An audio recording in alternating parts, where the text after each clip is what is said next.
Assalamualaikum warahmatullahi wabarakatuh. Assalamualaikum warahmatullahi wabarakatuh. Waalaikumsalam warahmatullahi wabarakatuh. Selamat siang Bapak Ibu Guru. Terima kasih atas waktunya untuk meluangkan waktu dalam kegiatan sharing session komunitas belajar SMK Negeri 1 Tanjung Palas Timur. Pada kesempatan kali ini, Bu Nanda dan saya akan menyampaikan beberapa hal terkait dengan pengenalan pembatik 2023, kemudian memaksimalkan pemanfaatan PMM atau platform Merdeka Mengajar, dan juga sharing tentang praktik baik penggunaan media interaktif.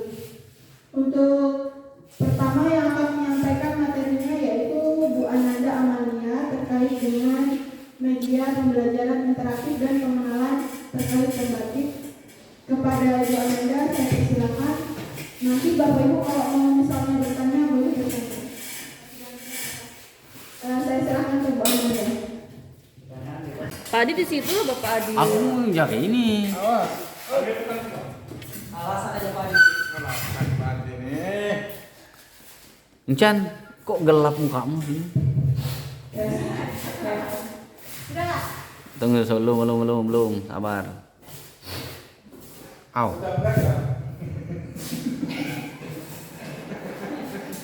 Satu. Dan belum dulu. Oke.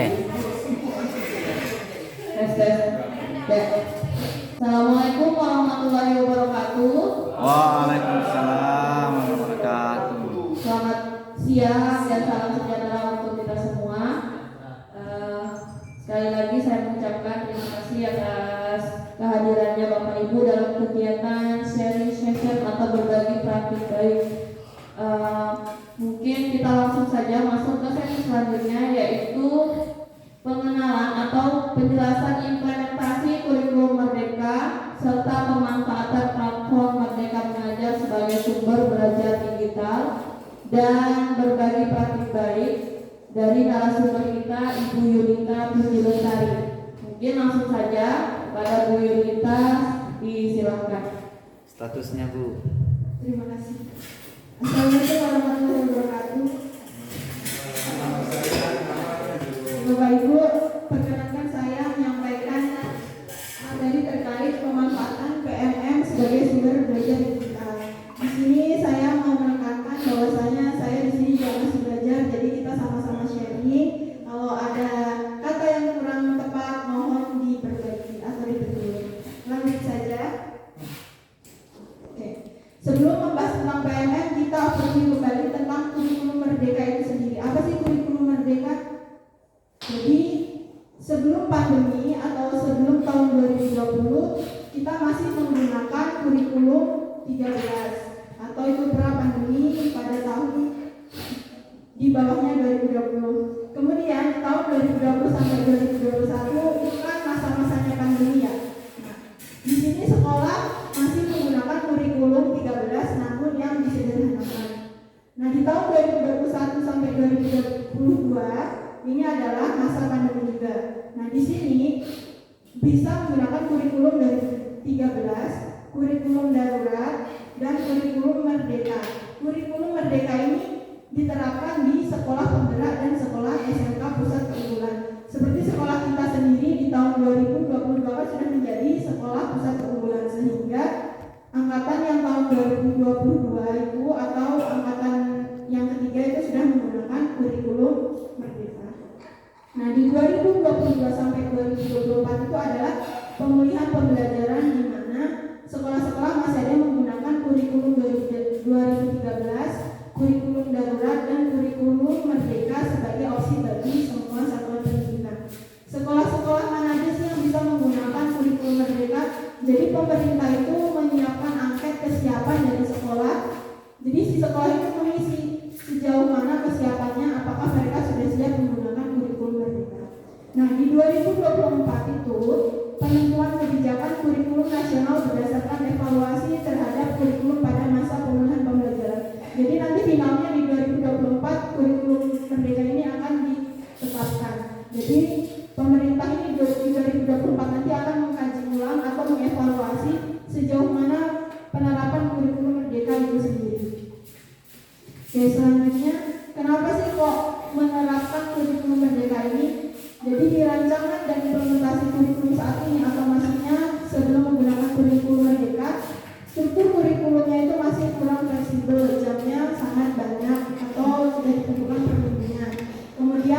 materinya yang padat, tidak cukup waktu untuk melakukan pembelajaran yang mendalam dan yang sesuai dengan tahap perkembangan peserta didik. Seperti kita tahu sendiri di kurikulum 13 itu sangat banyak KD-KD yang harus dicapai, dan itu memang harus dicapai semua. Nah, kemudian materi pembelajaran yang tidak tersedia atau kurang beragam sehingga guru kurang leluasa dalam mengembangkan pembelajaran yang kontekstual. Dan terakhir, teknologi digital belum digunakan secara sistematis untuk mendukung proses pembelajaran guru melalui berbagai praktik. Nah, ini perlu digarisbawahi ya Bapak Ibu terkait praktik baik.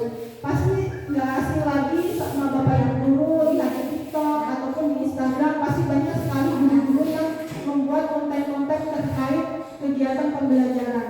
Nah, itu salah satu efek dari kurikulum merdeka di mana guru-guru itu bisa saling sharing praktik baik yang mereka laksanakan di sekolah mereka dan bisa mereka bagikan kepada guru-guru di seluruh Indonesia. Nah, di sini arah perubahan kurikulum menggunakan kurikulum merdeka itu yang pertama lebih fleksibel, jam pelajaran ditargetkan untuk dipenuhi dalam 1 tahun pelajaran.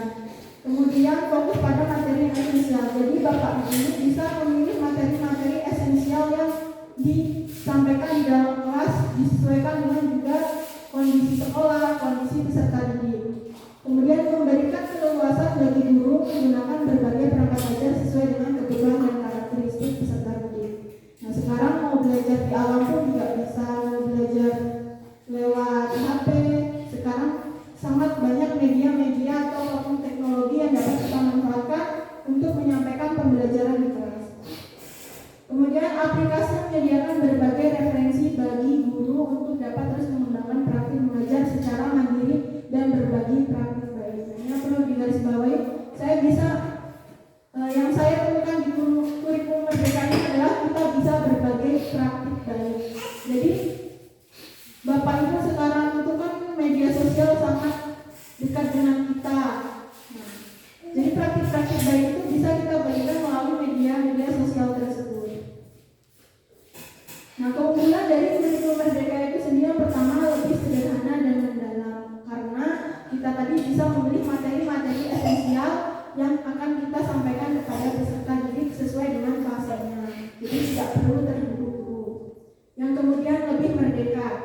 Merdeka di sini ditekankan pada peserta didik. Kalau dulu di SMA, zaman saya SMA di kelas 10 itu kita sudah peminatan, sudah memilih masuk IPA atau IPS. Tapi kalau sekarang enggak. Siswa di kelas 10 masih semuanya sama, mereka nanti di kelas 11 baru memilih mana sih yang sesuai dengan saya, sesuai bakatnya, aspirasinya, sesuai minatnya.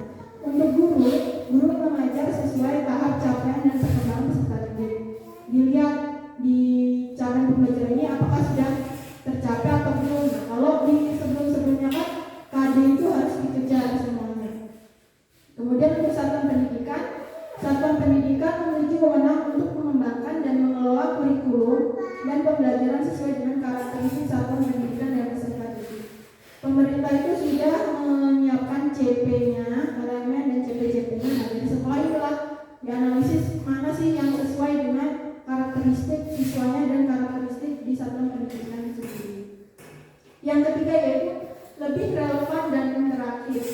Pembelajaran melalui kegiatan proyek. Nah, ini kalau di kurikulum merdeka sudah kita tahu sendiri ya Bapak Ibu, ada yang namanya P5, proyek penguatan profil belajar Pancasila.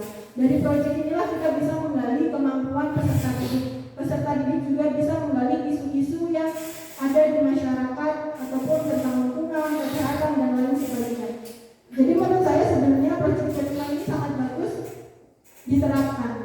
Dari sini kita bisa melihat kemampuan siswa, benar-benar kita membebaskan siswa untuk membuat suatu proyek yang sesuai dengan kemampuannya, dengan memanfaatkan sumber daya alam yang ada di sekitar mereka itu sendiri.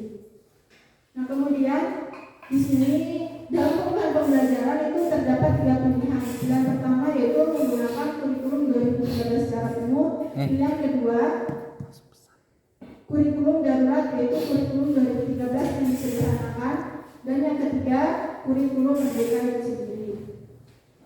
Nah, Bapak Ibu, kira-kira sekarang kita ini sedang berada di fase apa? Mandiri belajar, mandiri berubah, atau mandiri berbagi? Kita kan termasuk SMKPK ya. Terus kita sudah menerapkan kurikulum merdeka. Di kurikulum Merdeka itu sendiri dibagi menjadi 3 tahap. Yang pertama mandiri belajar. Ini masih belajar menerapkan bagian dari prinsip kurikulum Merdeka tanpa mengganti kurikulum satuan pendidikan yang sedang diterapkan. Yang kedua mandiri berubah, menerapkan kurikulum Merdeka menggunakan perangkat ajar yang disediakan. Ini pada satuan pendidikan seperti PAUD untuk kelas 1, kelas 4, kelas 7, dan kelas 10. Kemudian mandiri berbagi, menerapkan kurikulum Merdeka dengan mengembangkan sendiri berbagai perangkat ajar di satuan pendidikannya. Dalam pengimplementasian kurikulum Merdeka ini, pemerintah memberi dukungan apa aja sih untuk Bapak Ibu guru di seluruh Indonesia? Nah, salah satu dukungannya yaitu penyediaan perangkat ajar, buku teks, dan bahan ajar pendukung, di mana dapat kita akses ini di platform digital. Platform digital itu sendiri yaitu PMN. Kemudian ada juga platform digital Siplah. Itu dari Siplah kan sekolah belajar tuh dari dana bos, bisa membeli buku sendiri. Nah, kemudian adanya pelatihan dan penyediaan sumber belajar guru, kepala sekolah, dan Pemda. Pelatihan mandiri bagi guru dan kepala sekolah melalui microlearning di aplikasi digital. Kemudian menyediakan berbagai narasumber untuk melatih guru-guru tentang kurikulum Merdeka. Itu bisa dari pengimbasan sekolah penggerak atau misalnya pengimbasan dari sekolah pusat keunggulan dan berbagai sumber lainnya. Dan yang ketiga, jaminan jam mengajar dan tunjangan profesi guru. Meskipun ada perubahan mata pelajaran, tidak merugikan bagi guru-guru yang sudah sertifikasi atau yang sudah PPG, karena mereka akan tetap mendapatkan haknya. Nah, sekarang kita masuk ke platform Merdeka Mengajar. Nanti di akhir saya ada tulis tentang PMM ini. PMM ini sudah tidak asing lagi, sudah ada di HP kita, namun sepertinya kurang maksimal digunakan. Sama seperti saya sendiri merasa kurang maksimal dalam menggunakan PMM. Jadi PMM ini adalah platform teknologi yang disediakan untuk guru dan kepala sekolah. Guru dan kepala sekolah dalam mengajar, belajar, berkarya. Mengajar, belajar, dan berkarya. Nah, untuk mengaksesnya kita harus punya akun belajar ID. Kalau kita punya akun belajar ID, nanti mengusulkan atau mengajukan akun belajar ID-nya dulu. Di dalam PMN itu ada apa aja sih? Ada pembahasan tentang kurikulum Merdeka, asesmen murid, perangkat ajar, pelatihan mandiri. Di pelatihan mandiri ini dulu naskah awal masih ada 24 topik. Tapi sekarang kalau Bapak Ibu cek sudah banyak topiknya. Kurang lebih saya itu sudah ada 40 topik. Kemudian ada komunitas, ada ini yang terbaru, fitur terbaru dari PMN itu yaitu seleksi kepala sekolah dan LMS. Kalau sekarang seleksi kepala sekolah sudah melalui PMN, di mana calon kepala sekolah ini yang sudah mengikuti diklat calon kepala sekolah dan guru yang telah mengikuti kegiatan guru bergerak. Kemudian ada LMS, ada video inspirasi dan buku karya. Ini bisa kita akses di guru kemdikbud.go.id kalau kita buka di web. Kalau di HP kita bisa download di Play Store. Nah, di sini ada kegiatan belajar mengajar. Untuk kegiatan belajar mengajar, di sini kita bisa di sini ada 2 fitur, yaitu fitur asesmen murid dan perangkat ajar. Jadi kalau misalnya Pak Fendi bingung nih mau mengasesmen siswa, penjasnya bikin soal gimana, butuh inspirasi.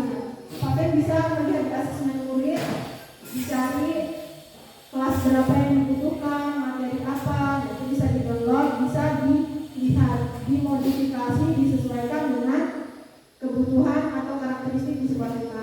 Di perangkat ajar itu kita bisa menemukan bahan ajar, modul ajar, dan modul project D5.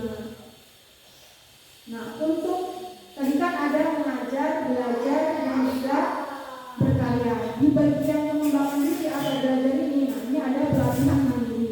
Pelatihan mandiri ini berisi banyak topik yang harus kita selesaikan.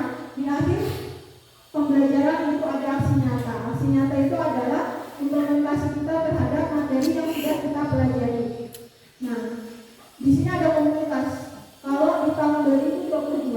membuat komunitas itu kita harus menyelesaikan minimal 2 topik baru kita bisa membuat komunitas. Kemudian di sini ada seleksi kepala sekolah dan LMS. Ini adalah fitur terbarunya PMN. Nah, untuk LMS itu sendiri kalau kita buka di HP dia tak akan muncul karena dia bisanya hanya kita buka melalui web. Dan yang bisa mengakses LMS ini adalah guru-guru yang mengikuti pelatihan dari Direktorat Guru dan Tenaga Kependidikan atau Direktorat Pendidikan.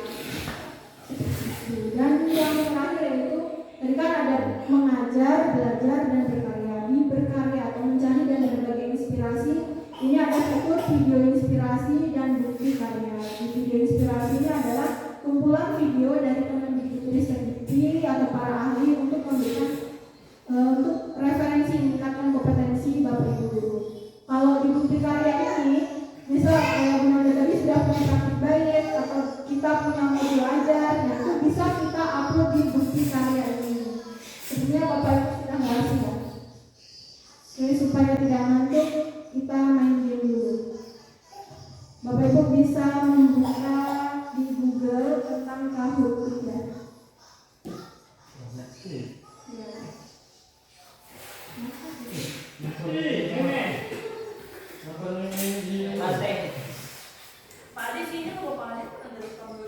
Nanti yang nilainya paling tinggi dapat hadiah besok. Ya, teh depan.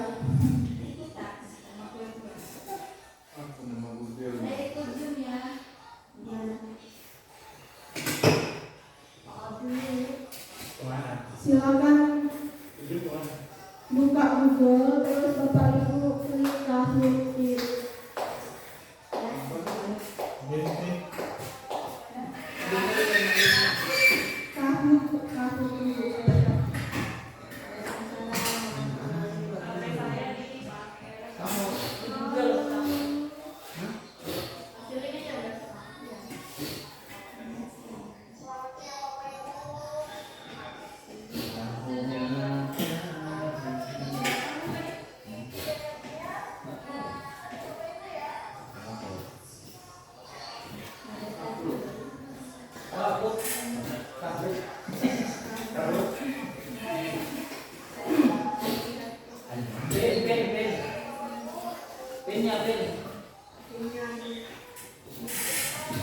Itu linknya ya Bapak Ibu.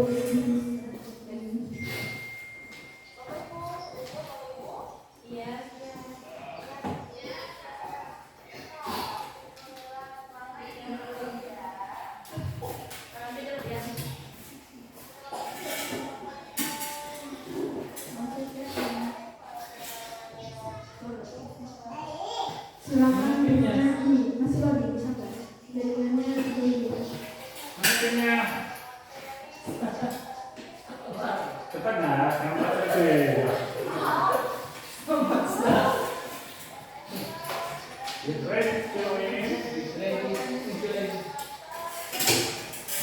Ini pinnya, kalau tadi sudah masuk ke Kahoot Kids, login pinnya ada 2781699. Oke.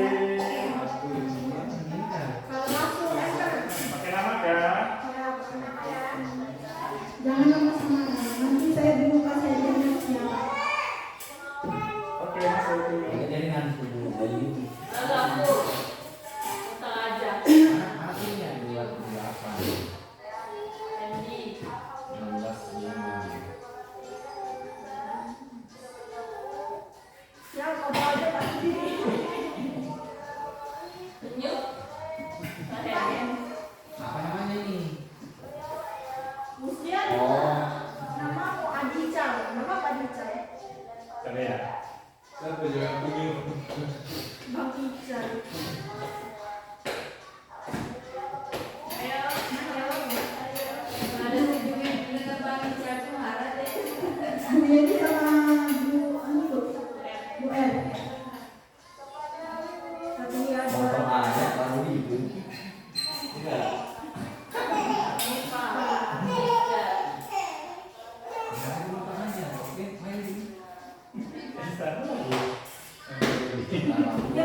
Aku keluar bu.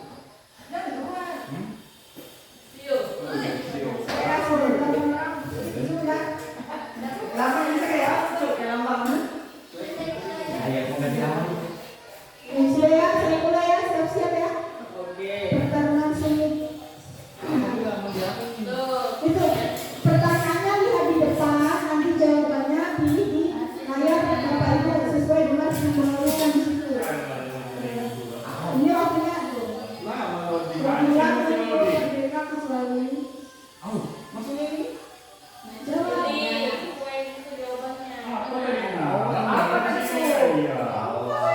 Efektif efektif. Waktunya apa? Cepat gimana? Gimana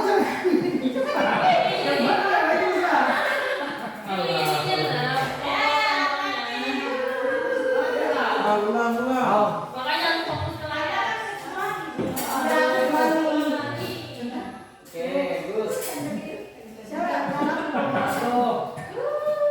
Ayo penyim kosong. Kami aja belum mengisi. Tuh di situ ada pilihannya kan?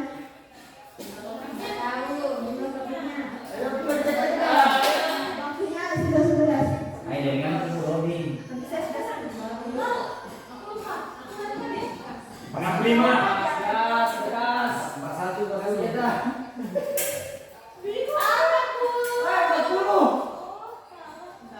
Abad pun benar kayaknya. Weh, penyu. Betul deh.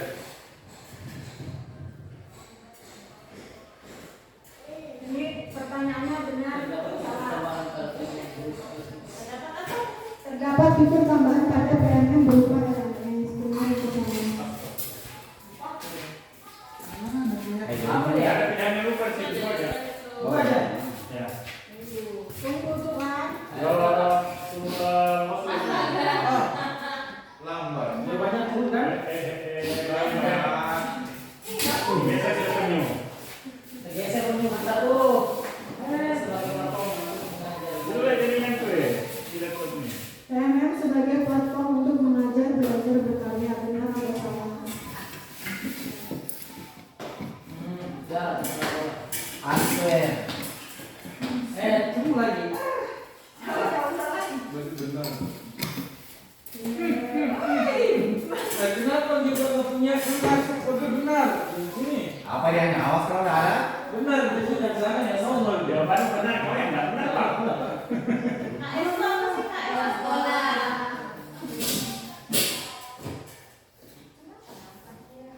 Asli. Waktunya.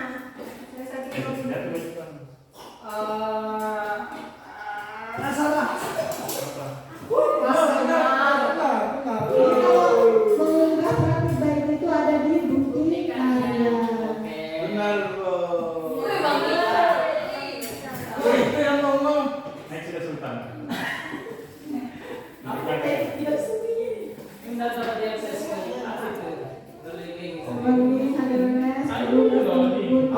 Ayo lambat. PMM dapat diakses melalui link guru.kemdikbud.com. betul.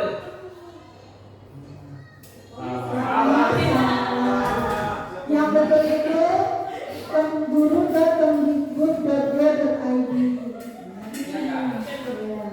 Dua kali ngomong itu ya. Naik sultan aja. Oh banyak nih pertanyaannya. Satuan pendidikan dapat mengimplementasikan kurikulum merdeka secara bertahap sesuai dengan kesiapan masing-masing kecuali mandiri belajar, mandiri berubah, mandiri berbagi, mandiri bersama.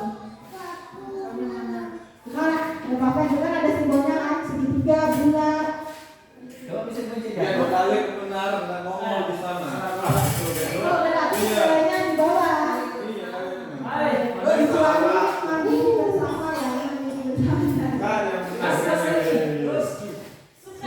Tidak ada yang bisa.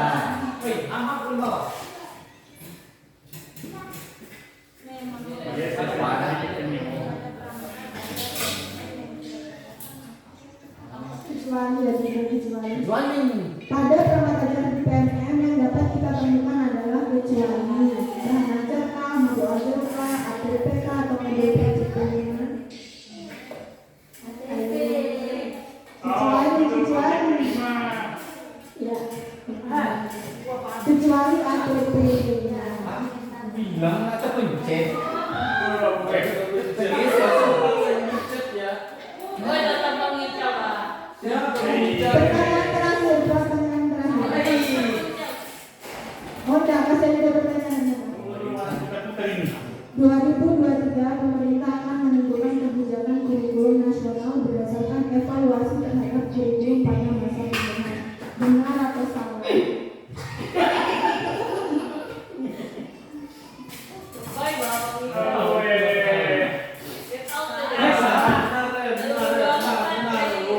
Jawabannya adalah 2024. Tetap pengicar.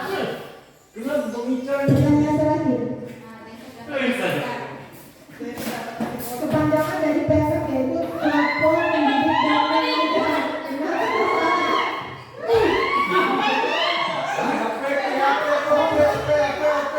Itu ada atas.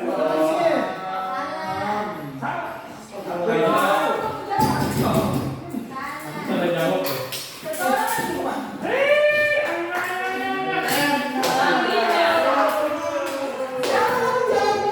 Benar.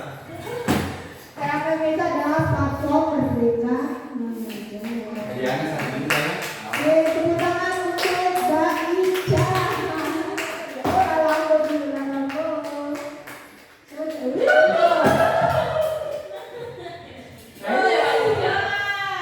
Oh mantap. Oh, runner-up-nya mau Tawaja dan Pak Fendi. Tepuk tangan untuk kita semua Bapak Ibu. Yang mantap. 3 kali benar dan umur suami kita. Apa tadi? Gitu ya. Gimana gitu? Ya mungkin itu saja yang dapat saya sampaikan. Semoga kedepannya kita bisa memanfaatkan PMM untuk saling berbagi praktik baik untuk guru-guru di sekolah kita ataupun guru-guru di seluruh Indonesia. Saya kembalikan kepada Bu Ananda.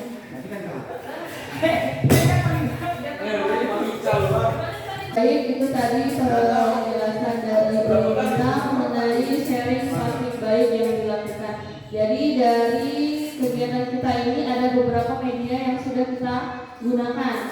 Yang pertama tadi adalah Google Form, Quizizz, Kahoot, dan PMM. Jadi harapannya semoga Bapak Ibu serta kita semua dapat melakukan inovasi-inovasi baru dalam pembelajaran agar pembelajaran yang kita lakukan lebih bermakna dan tepat sasaran kepada peserta didik kita. Baik, sebelum kita menutup, alangkah baiknya kita membuka sesi pertanyaan. Namun jika tidak ada pertanyaan bisa disimpan dulu, nanti di luar kegiatan ini bisa kita laksanakan lagi atau kita lakukan lagi tanya jawab yang lebih mendalam. Apakah ada Bapak Ibu? Saya. Oke, silakan Pak Sultan. Tanyanya bisa sambungannya kalau Simpel saja sebenarnya pertanyaan. Saya minta pertanyaan juga pendapat Pak. Ini sebelum kurikulum merdeka itu kan ada 13. Nah, dari Kementerian Pendidikan pun itu menyampaikan bahwa kurikulum merdeka itu kan diluncurkan itu belum sesuai SDM lah ceritanya. Nah, kalau pendapat Ibu Yunita sendiri bagaimana di dalam mengaplikasikan atau implementasi terkait kurikulum merdeka ini? Karena tadi kata-kata awal kita sama-sama belajar kan gitu, sama-sama belajar. Nah, kalau kita sendiri bagaimana? cara saya mengajar Oke. terima kasih atas pertanyaannya Pak Sultan. Sebelumnya, bagaimana cara saya mengimplementasikan kurikulum merdeka dalam kegiatan pembelajaran? Saya cerita dulu ya. Saya itu masuk SINKA 2022. Jadi waktu waktu kurikulum 13 itu saya belum terlalu menerapkannya dalam kegiatan di kelas. Nah, saya masih itu langsung menerapkan kurikulum merdeka. Bagaimana cara saya menerapkannya? Pertama, tentunya saya mengikuti ketentuan-ketentuan dari pemerintah itu seperti apa, seperti suruh membuat belajar. Oke, saya ikuti. Kemudian lebih menggunakan teknologi-teknologi dalam pembelajarannya itu sendiri. Nah, seperti sekarang ini di kelas saya mengimplementasikan pembelajaran agar lebih menyenangkan, karena pembelajaran produktif itu kan jamnya sangat panjang. Kalau kita hanya mengasih materi terus tanpa ada diselingi game-game atau penggunaan media-media pembelajaran yang berbasis teknologi, itu akan sangat jenuh dan membosankan. Kemudian bagaimana lagi saya mengimplementasikan kurikulum merdeka itu? Saya kan sudah menyesuaikan kebutuhan peserta didik, saya menggunakan media pembelajaran yang sesuai dengan kebutuhan. Lalu saya sharing ke teman-teman, saya berbagi praktik baik yang sudah berhasil saya terapkan di kelas itu sendiri dengan pemanfaatan PLN itu. Itu dari segi positifnya. Kalau dari segi negatif, apa ibu bisa menetralkan pembelajaran ibu dengan kegiatan anak-anak? Menerapkan dalam artinya Jadi bisa menetralkan anak-anak semua itu bisa membuka website atau pembelajaran ya, pasti ada kendalanya. Seperti itu tidak punya kuota, jaringan melek. Siswa yang tidak punya kuota saya terima. Terus yang alasannya HP saya rusak, saya kasih pinjam laptop atau saya suruh pakai komputer yang di bawah. Kebetulan kelasnya di bawah. Jadi nggak ada alasan buat mereka untuk tidak mengikuti kegiatan pembelajaran. Kalau masalah gangguan jaringan itu kan sudah di luar dari kita.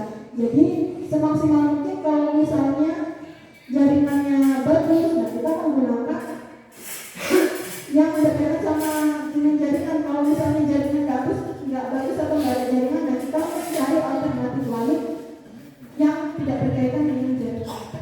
Itu maksudnya itu secara mungkin pribadi dalam pembelajaran itu kan. Kalau untuk secara umumnya kira-kira seperti yang misalnya contoh pembelajaran itu mungkin ibu bisa tangani dulu untuk pembukaan situs-situs yang begitu. Tapi kalau misalnya ibu bisa netralkan, maksudnya maksud saya itu di dalam pembelajaran itu semua murid yang menggunakan teknologi tadi itu membuka sesuatu yang positif gitu. Karena bisa jadi nih murid itu akan berkata, ngapain kita mau dengar dulu, sedangkan apa yang disampaikan itu ada di Google dan mereka memerintahkan kita untuk buka di Google. Gimana itu? Oke. Jadi di sini saya tekankan media pembelajaran yang saya gunakan untuk menggunakan teknologi itu bukan berarti siswa kayak lihat semua di YouTube atau bagaimana semua di YouTube, enggak gitu. Jadi penggunaan media ini hanya untuk beberapa konten atau beberapa materi atau digunakan sebagai case briefing. Selebihnya itu siswa nggak pakai HP, jadi langsung praktek mendengarkan penjelasan dari kita. Jadi guru sendiri pun harus mengontrol yang dibuka siswa itu apa sih. Nah, kalau memang sudah tidak diperlukan, tidak, HP-nya disimpan, fokus pada kegiatan praktik. Dan ada lagi yang ingin bertanya?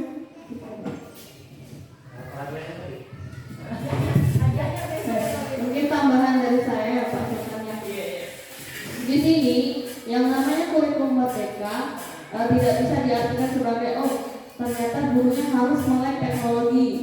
Bagaimana guru-guru yang lama, bagaimana guru-guru yang tidak paham teknologi. Nah, teknologi di sini maksudnya bukan hanya sebatas teknologi yang sekarang yang bisa kita lihat, tapi bagaimana gurunya dapat berinovasi dalam pembelajaran di kelasnya. Kita ambil contoh saja di pedalaman Papua, kan tidak ada jaringan, tidak ada komputer, tidak ada apa yang saat ini kita nikmati. Nah, itu ditekankan di kurikulum merdeka bagaimana gurunya itu bisa menghidupkan kelasnya. Misal contohnya pembelajaran IPA, benda-benda cair, benda-benda padat. Itu kan kalau kita di sini kan gampang ya, kita bisa kasih tayangan slide. Nah, kalau di sana tidak harus pakai teknologi, bisa melihat di alam sekitar, bisa membawa benda-benda padat atau mempraktekkan secara langsung. Itu adalah inovasi dari gurunya.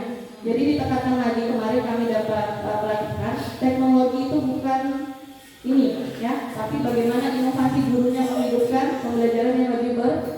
Nah, mungkin kalau kita lihat sekilas kurikulum Merdeka itu ribet, ya. Kenapa ribet? Karena kita baru merasakannya. Tapi lama-lamaan kalau kita mulai membuat, kita melihat dari berbagai sumber, oh ternyata seperti ini, pasti kita nanti dapat, oh ternyata lebih ringkas dari RPP atau lebih ringkas dari K13, karena di gurunya diberikan kebebasan.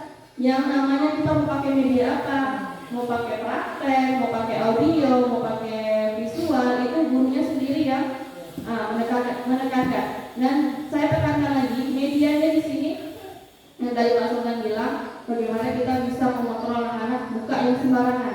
Nah, medianya di sini sebagai perantara. Medianya pembelajaran bahan ajar tetap dari gurunya, media itu sebagai perantara, bisa untuk bermain game, untuk menampilkan. Nah, bahan ajarnya tetap dari gurunya. Jadi nanti gurunya tetap memiliki kontrol untuk melihat siswanya buka apa. Jadi seperti kata Bu Yunita, kalau sudah tidak diperlukan silakan disimpan, fokus lagi ke pembelajaran gurunya. Ya, seperti itu. Ada lagi yang ingin bertanya Bapak Ibu? Silakan Ibu Surya.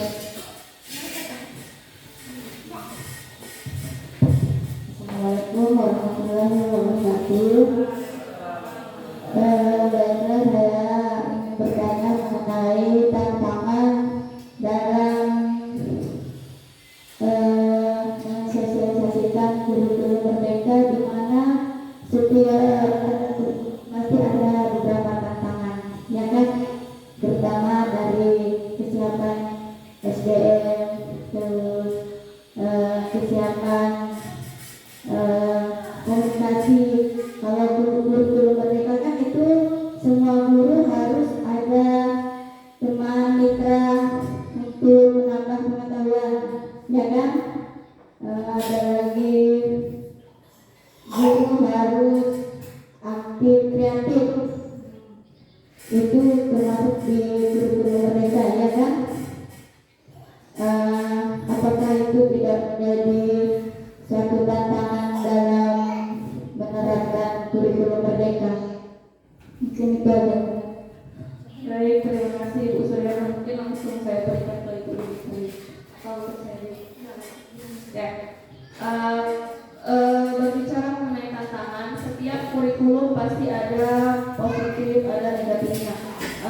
Mungkin yang sekarang kita rasakan, kurikulum Merdeka ternyata banyak sekali embel-embelnya, banyak sekali kata-kata barunya.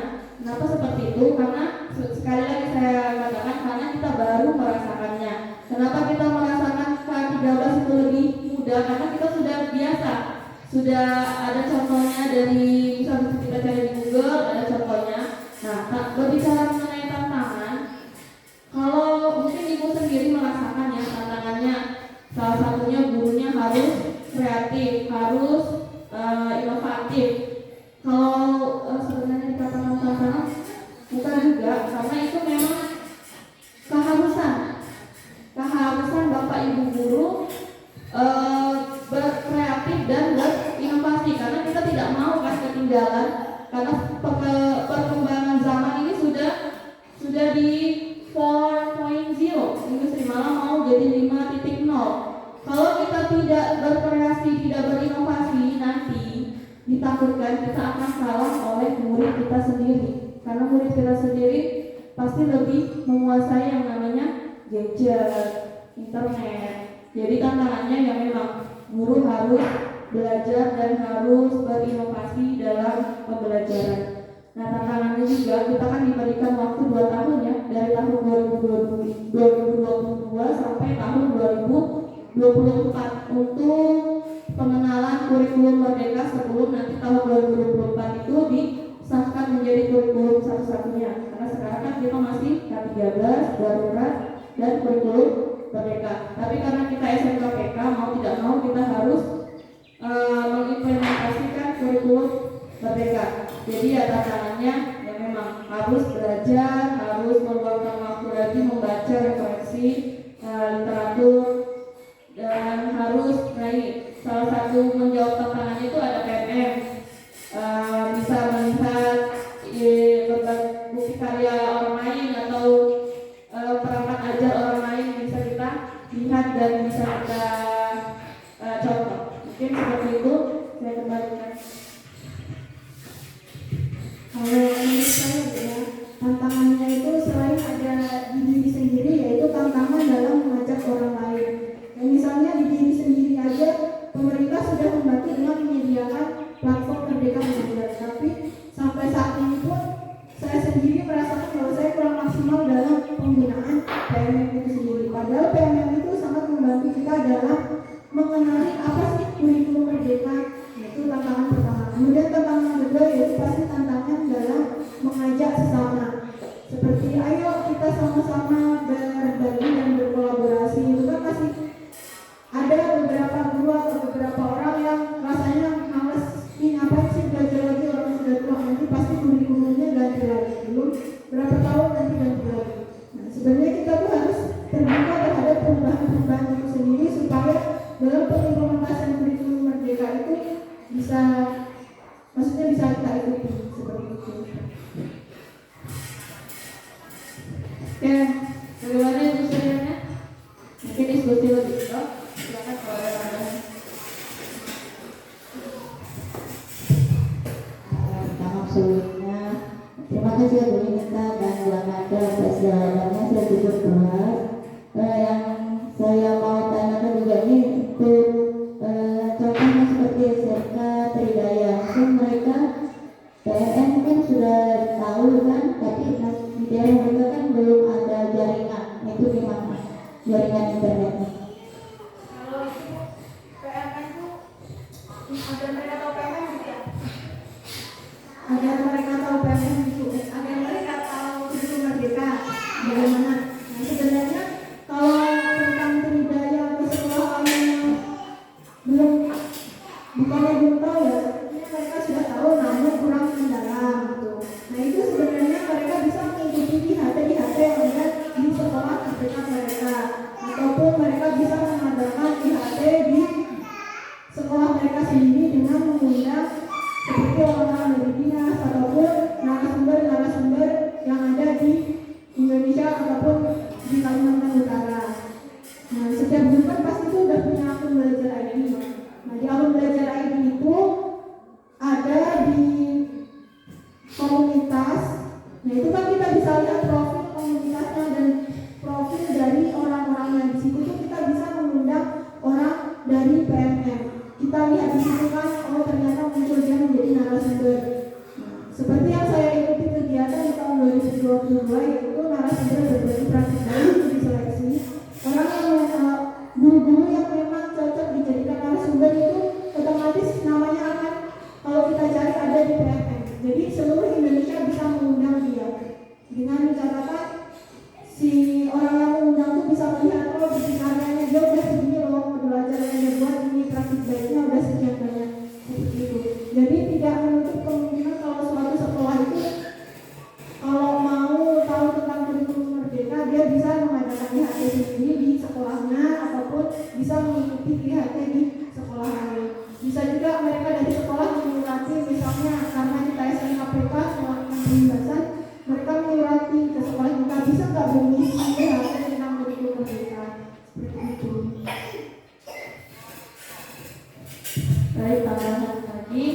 Mungkin kalau kendala di sekolah-sekolah yang tidak ada jaringan seperti SMK Tridaya mungkin jangkauan materi atau informasinya lebih sedikit daripada kita. Nah, dari kurikulum Merdeka pasti kementerian itu memikirkan solusi jika bagaimana sekolah-sekolah yang tidak terjangkau jaringan internet. Maka dari itu kementerian itu banyak memberikan kegiatan-kegiatan seperti salah satunya ini pembatik. Nah, dari pembatik ini bukan hanya skala dari Kalimantan Utara saja, seluruh 38 provinsi di Indonesia. Nah, termasuk di Papua, di pedalaman. Dari situ nanti akan dibentuk duta-duta atau sahabat teknologi. Nah, bagian salah satu tujuan dari sahabat teknologi itu dialah nanti yang memberikan pemahaman mengenai implementasi kurikulum Merdeka. Karena mereka nanti memberikannya bukan hanya di lewat Zoom, lewat Jimmy, tapi nanti mereka akan ke sekolah-sekolah, akan berbagi praktik baik seperti kami. Karena kami di sini kan berbagi praktik baik ke sekolah sendiri. Kalau di tempat lain ada yang ke SD, walaupun dia guru SMK, dia akan berbagi praktik baik ke SD, ke PAUD, dekat sekolahnya. Jadi tidak menutup kemungkinan kalau sekolah yang tidak terjangkau jaringan internet pasti sudah ada solusi yang diberikan oleh kementerian. Ya seperti itu. Ada pertanyaan lagi? Saya agak tertarik sedikit dari dua materi ini luar biasa. Begini Bu Nanda, tadi saya hanya minta pendapatnya tadi karena mengenai PMM tadi itu ada Bu Nanda menurut satu bahwa tidak semuanya PMM itu bisa diartikan bahwa dia harus berkenaan dengan media sosial. Bisa tapi begini Bu Nanda, mengetahui PMM ini, kurikulum merdeka ini semua itu orang di kepala orang itu ya, anak baik-baik siswa didik kita itu mereka berpikirnya HP, ya komputer, ya dengan semacam tadi. Ya kita nggak mungkin pasukan misalnya contoh melibatkan semua itu media itu semuanya di situ pakai PMM. Tapi tadi ada pendapat bahwa kita bisa menggunakan benda padat atau mungkin sebagai contoh mungkin dari sisi alam itu pendapat dari kurikulum K13 juga inovasi tentang apa namanya termasuk metode pembelajaran itu juga sudah termasuk itu. Cuma kalau untuk kurikulum merdeka ini untuk meyakinkan karena mungkin kurikulum merdeka ini kita sepakat bahwa peluncuran tentang kurikulum merdeka ini Kementerian Pendidikan pun mengakui bahwa ini belum efektif. Karena kenapa? Tidak semua daripada sekolah-sekolah ini adakan sosialisasi tentang kurikulum merdeka. Bahkan sampai sekarang masih ada yang menggunakan K13.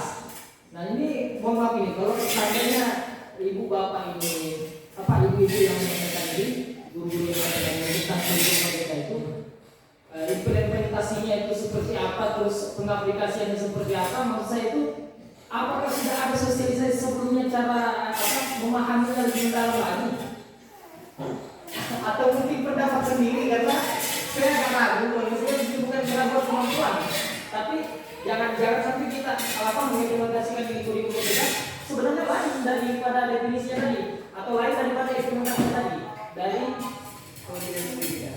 Terima kasih. Baik, terima kasih tambahan dari Pak Sultan. Baik, di sini saya luruskan lagi, ya.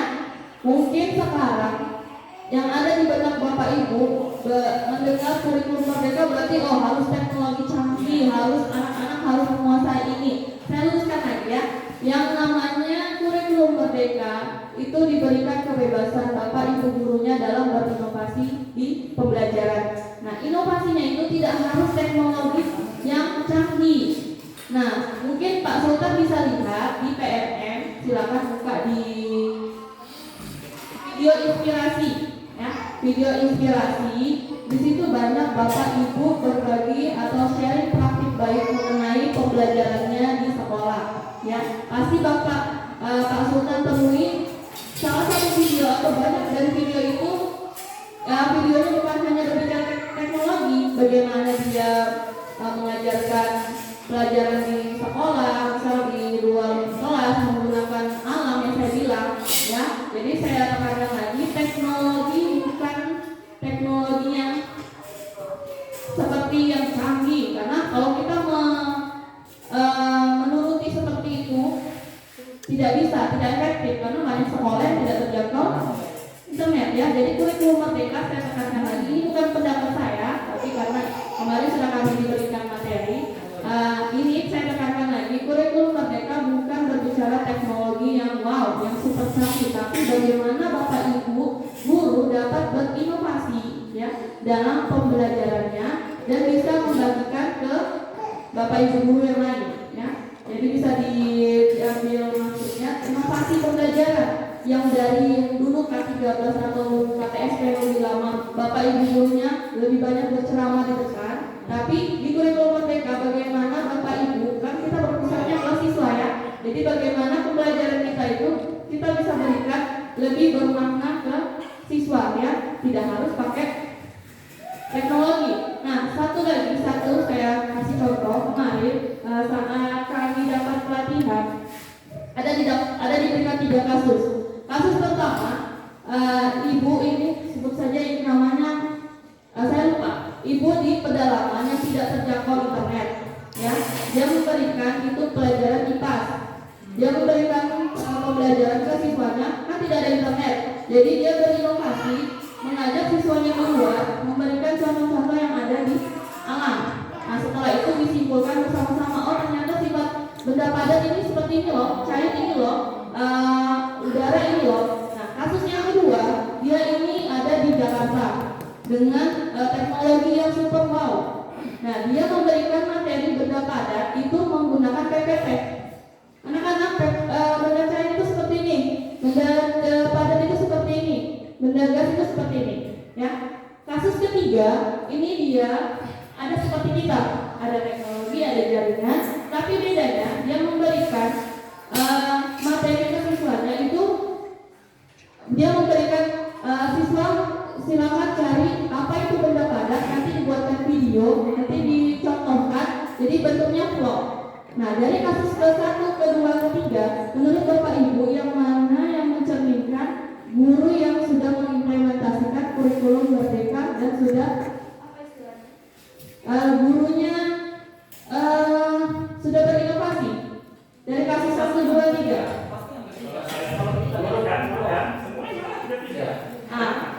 Sudah. Oke, semuanya. Jawabannya adalah guru ke-1 dan guru ke-3. Yang kenapa? Karena dia ada inovasinya. Kalau yang kasus kedua, dia sudah diberikan kenyamanan, tapi dia hanya benda cair